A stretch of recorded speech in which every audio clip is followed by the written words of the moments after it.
Hello everyone, welcome back to my channel Reva K. Me this side Nikita, and today we are going to learn about electrochemical cell and working of electrochemical cell. So firstly we should know what is electrochemical cell. तो बेटा electrochemical cell is the cell by which we can convert the chemical energy into electrical energy. Okay chemical energy को convert कर देता है electrical energy में, ऐसे cell होते हैं इलेक्ट्रोकेमिकल सेल। ठीक है, तो केमिकल एनर्जी कहाँ से मिलती है? ये केमिकल एनर्जी जनरेट होती है from the spontaneous chemical reaction.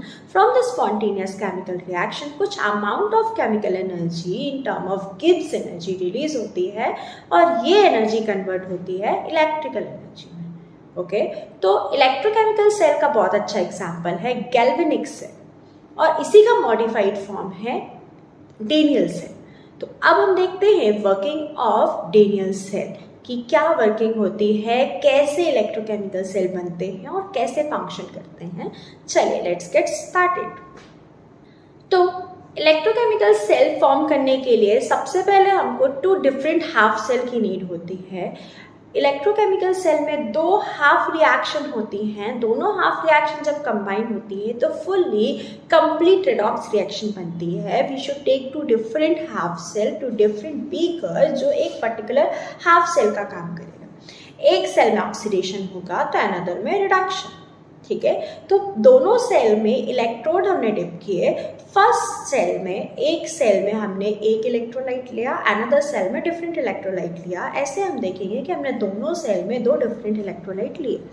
ठीक है, तो एक सेल में मैंने ले लिया जिंक सल्फेट, अनदर में मैंने ले लिया copper sulphate. Okay, zinc sulphate electrolyte वाले जो बीकर है, सेल है, उसमें हम इंसर्ट कर देंगे जिंक इलेक्ट्रोड जो जिंक मेटल का बना होगा, जबकि कॉपर सल्फेट इलेक्ट्रोलाइट वाले बीकर में हम एंटर करेंगे कॉपर इलेक्ट्रोड जो कि कॉपर मेटल का बना होगा। अब ये इन दोनों को इलेक्ट्रोड को हम कनेक्टिंग वायर से कनेक्ट करेंगे वोल्ट मीटर से। ओके, अब ये इलेक्ट्रोड तो कनेक्ट हो गए आपस में, पर ये जो सोल्यूशन है वो आपस में कनेक्ट कैसे होगा? इस सोल्यूशन को कनेक्ट करने के लिए, दोनों बीकर्स के इलेक्ट्रोलाइट को कनेक्ट करने के लिए हम यूज करेंगे यू शेप का salt bridge. Salt bridge use करेंगे। इस सॉल्ट ब्रिज में ये हम लेते हैं यू शेप की ग्लास ट्यूब, इसमें हम यूज करते हैं इनर्ट इलेक्ट्रोलाइट और ये इलेक्ट्रोलाइट रिएक्शन में पार्टिसिपेट नहीं करता। ये किसी भी तरह से दोनों हाफ सेल की रेडॉक्स रिएक्शन को डिस्टर्ब नहीं करता है। इसका काम सिर्फ आयन की न्यूट्रलिटी को बैलेंस करने का होता है। ये आयन ट्रांसफर का काम करता है from one cell to another cell. Okay, तो इसमें हम इनर्ट इलेक्ट्रोलाइट ले सकते हैं लाइक KCl, KNO3, Na2CO3। इस type of different type of electrolyte हम इसमें यूज़ कर सकते हैं और इन इलेक्ट्रोलाइट को हम लेते हैं एक बेस में लाइक अगार अगार और जेलेटिन। इनमें से कोई भी बेस ले सकते हैं, उनमें हम लेते हैं अपना इलेक्ट्रोलाइट। तो सॉल्ट ब्रिज के अंदर होता है इनर्ट इलेक्ट्रोलाइट इन अगार अगार और जेलेटिन बेस। क्लियर? ये सॉल्ट ब्रिज कनेक्ट करता है दोनों बीकर के इलेक्ट्रोलाइट को। ओके, तो अब हमने तो देख लिया कि सारा अरेंजमेंट क्या है। अब इन सारे अरेंजमेंट में वर्किंग कैसे होती है वो हम देखते हैं। तो फर्स्टली पहले हमें ये देखना होगा कि जो हमारा एनोड है, ये बहुत समझने वाली बात है। इलेक्ट्रोकेमिकल सेल हो या इलेक्ट्रोलिटिक सेल, उसके बाद हम इलेक्ट्रोलिटिक सेल पढ़ेंगे। दोनों में हम देखेंगे कि एनोड में हमेशा ऑक्सीडेशन होता है। ओके, एनोड में हमेशा ऑक्सीडेशन होता है जबकि कैथोड में हमेशा रिडक्शन होता है। क्लियर? तो प्रोसेस ऑक्सीडेशन साइड से स्टार्ट होगी। सबसे पहले हम देखते हैं कि जो ऑक्सीडेशन इलेक्ट्रोड जहाँ पे ऑक्सीडेशन हो रहा है वो हमेशा एनोड होगा। तो हमारे सेल में हम देखेंगे कि जिंक साइड में ऑक्सीडेशन होगा। अब ये हमें कैसा पता चलेगा कि कहाँ ऑक्सीडेशन होने वाला है, कहाँ रिडक्शन होने वाला है? वो पता चलेगा रिडक्शन पोटेंशियल से। अब वो रिडक्शन पोटेंशियल हम आने वाले टॉपिक्स में देखेंगे। अभी इतना समझिए कि zinc as a anode work करने वाला है। यहाँ तक की बातें क्लियर? तो zinc as a anode work कर रहा है और यहाँ पे होने वाला है ऑक्सीडेशन। ठीक है, तो ऑक्सीडेशन होगा जिंक में और जिंक बनाएगा Zn2 plus ion plus 2 electron. ये इलेक्ट्रोड का जिंक कन्वर्ट हो जाएगा Zn2 plus ion plus 2 electrons. Zinc Zn2 plus ion को अपने इलेक्ट्रोलिटिक सोल्यूशन में डिस्चार्ज कर देगा, जबकि ये दो इलेक्ट्रॉन को मूव कर देगा with the help of connecting wire to the cathode. Clear. तो इलेक्ट्रॉन ट्रांसफर होगा फ्रॉम एनोड टू कैथोड। तो अब कंडक्शन के पहले आप देखेंगे कहाँ पे नेगेटिव चार्ज ज़्यादा था, कहाँ रिच इलेक्ट्रॉन रिच पार्ट कौन सा था, वो था एनोड। इसीलिए anode in the electrochemical cell कैसा होता है, नेगेटिवली चार्ज, क्योंकि electron rich species before passing the electron कहाँ पे थी, कौन था, वो था एनोड। तो इसीलिए एनोड नेगेटिव चार्ज होता है, जबकि कैथोड जो है वो इलेक्ट्रॉन एक्सेप्ट कर रहा होता है, इसीलिए वो पॉजिटिव चार्ज होगा, वो इलेक्ट्रॉन डिफिशिएंट पार्ट होगा। यहाँ तक की बातें क्लियर है। तो electron transfer from anode to cathode हो गया, और इलेक्ट्रॉन के अलावा Zn2+ आयन जो जिंक ने डिस्चार्ज किया वो आ गया सोल्यूशन के अंदर। क्लियर। अब आप देखेंगे जब इलेक्ट्रॉन ट्रांसफर होने लगा तो कैथोड ने इलेक्ट्रॉन एक्सेप्ट किया, ये 2 इलेक्ट्रॉन एक्सेप्ट किए कैथोड ने, इसको पास कर दिए सोल्यूशन में। ओके, अब सोल्यूशन जो कैथोड साइड का कॉपर सल्फेट सोल्यूशन है उसमें अपने copper 2+ ion plus SO4 2- ion पहले से ही होंगे। अब ये कॉपर 2+ आयन ये 2 इलेक्ट्रॉन को एक्सेप्ट करेगा और बना लेगा कॉपर। क्लियर। तो ये कॉपर बन गया, अभी ये दैट इज नॉट आयन, ये कॉपर सॉलिड कॉपर बन गया, कॉपर मेटल। तो ये जाके डिपॉजिट हो जाता है कॉपर इलेक्ट्रोड में। क्लियर।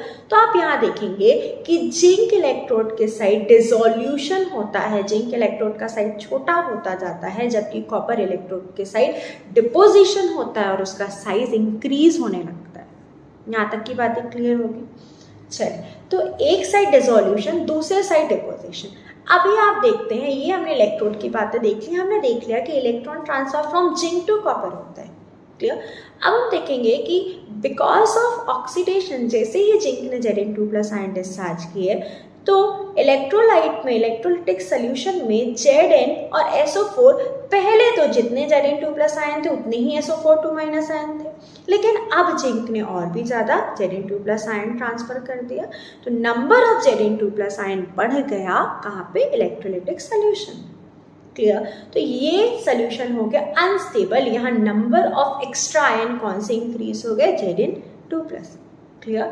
जबकि कैथोड सोल्यूशन, कैथोड साइड में हम देखेंगे कॉपर सल्फेट जो सोल्यूशन है वहाँ पे कॉपर डिपॉजिट होता गया। पहले copper 2+ ion and SO4 2- ion equal amount में था, लेकिन आफ्टर डिपोजिशन कॉपर तो चला गया छोड़ के सल्फेट को, तो अब कॉपर कम हो गया, बचा हुआ sulphate extra negative charge generate कर रहा है। दैट मीन्स ये वाला सोल्यूशन भी अनस्टेबल हो गया। एक साइड SO4 2- आयन ज़्यादा दिख रहे हैं, दूसरे साइड Zn2+ आयन ज़्यादा दिख रहे हैं। तो क्या करें, हमको ज़रूरत है कि एक बार आयन ट्रांसफर हो जाए, SO4 2- आयन Zn2+ के पास आ जाए तो ZnSO4 बन जाएगा, वो काम करेगा हमारा सॉल्ट ब्रिज। क्लियर। तो हमारा सॉल्ट ब्रिज क्या करेगा, जो एक्स्ट्रा आयन है SO4 2- ion in the cathode side, cathode half cell, उसको ट्रांसफर कर देगा कहाँ पे, हमारे Zn2+ आयन वाले सोल्यूशन में, जिंक सल्फेट वाले सोल्यूशन में। ठीक है। तो zinc sulphate electrolyte side SO4 2- ion जैसे ही आएगा तो एक्स्ट्रा Zn2+ जाके उस SO4 2- आयन से कंबाइन होके ZnSO4 फॉर्म कर लेगा। यहाँ तक की बातें क्लियर है।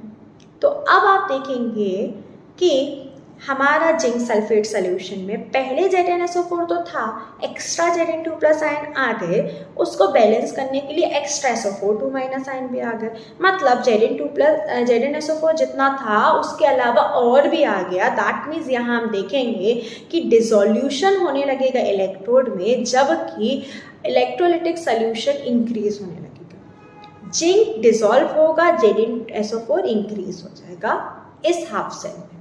क्लियर। जबकि हम देख रहे हैं हमारे कॉपर हाफ सेल में, कॉपर सल्फेट वाला कैथोड हाफ सेल में, वहाँ पे कॉपर डिपॉजिट हो गया तो कॉपर तो चला गया, अब SO4 2- आयन ज़्यादा था वो भी चला गया Zn2+ के पास। तो अब देखेंगे कि कॉपर 2+ आयन तो चला गया था डिपोजिशन के थ्रू इलेक्ट्रोड में, ठीक है, और SO4 2- आयन चला गया Zn2+ के पास। अब हम देखेंगे कि level of copper sulphate in the cathode side, cathode half cell decrease हो जाएगा। तो ओवरऑल हमने देखा कि in anode half cell level of zinc sulfate will be increases. In the cathode half cell, level of copper sulfate solution will be decreases. जिस side dissolution होगा वहाँ पे इलेक्ट्रोलाइट का लेवल इंक्रीज होगा, जिस साइड डिपोजिशन होगा वहाँ electrolyte का लेवल डिक्रीज होगा। यहाँ तक की बातें समझ में आई। तो इसी न्यूट्रलिटी को, आयन न्यूट्रलिटी को बैलेंस किसने किया? हमारे सॉल्ट ब्रिज ने। तो मेन सॉल्ट ब्रिज का यही काम है, दोनों हाफ सेल को न्यूट्रल बना के रखना। क्लियर? आयन न्यूट्रलिटी को बनाए रखना और दोनों को कनेक्ट करके रखना। तो यही था हमारा इलेक्ट्रोकेमिकल सेल का फंक्शन। यहाँ से हमें देखिए एक पूरा सर्किट जनरेट हो गया, electron from anode to cathode पहुंच गए और ion from cathode to anode पहुंच गए। तो ओवरऑल एक सर्किट जनरेट हो गया। यहाँ से हमको जो भी पोटेंशियल मिलेगा, generally with the help of galvanic cell हमको 1.1 वोल्ट का पोटेंशियल अचीव होता है और इसी को हम कहते हैं डीनियल सेल। यही modified form of galvanic cell है। गैल्वेनिक सेल से हमें ये पता चला था कि हमको पोटेंशियल जनरेट होता है, पर जब ये पता चला कि ये पोटेंशियल 1.1 वोल्ट का जनरेट होता है तो उसी गैल्वेनिक सेल को हमने कह दिया डीनियल सेल। और उसी के कारण हमको इस वोल्ट मीटर में फ्लक्चुएशन देखने को मिलेगा। ठीक है, उससे हमें समझ में आएगा कि कुछ अमाउंट ऑफ पोटेंशियल जनरेट हो गया है। क्लियर? एक खास बात यहाँ पे जानने वाली है कि एनोड में हमेशा नेगेटिव चार्ज होता है जबकि कैथोड हमेशा पॉजिटिव चार्ज होता है in the case of electrochemical cell. ठीक है, जबकि in the electrolytic cell oppose होता है, कैथोड हमेशा नेगेटिव होता है और एनोड हमेशा पॉजिटिव होता है वहाँ पे। तो इस बात को हमेशा याद रखिएगा ताकि आपको आसानी हो। इलेक्ट्रोलाइटिक सेल हम आगे देखेंगे और भी अच्छे से आपको चीज़ें क्लियर हो जाएंगी। I hope this video is very helpful for you. अगर आपको इस वीडियो में कुछ भी हेल्पफुल लगा हो और कुछ सीखने वाली चीज़ लगी हो, कुछ नया सीखा हो आपने, तो प्लीज़ इस वीडियो को अपने फ्रेंड्स के साथ शेयर करिए और अपने फ़ोन में सेव कर लीजिए फॉर द फर्दर नोट्स। आप इसको पढ़ के रिवाइज कर सकते हैं चीज़ें। ठीक है, और please share this video with your friends, needy friend. और अगर वीडियो अच्छा लगा तो please subscribe my channel and like this video. Thank you.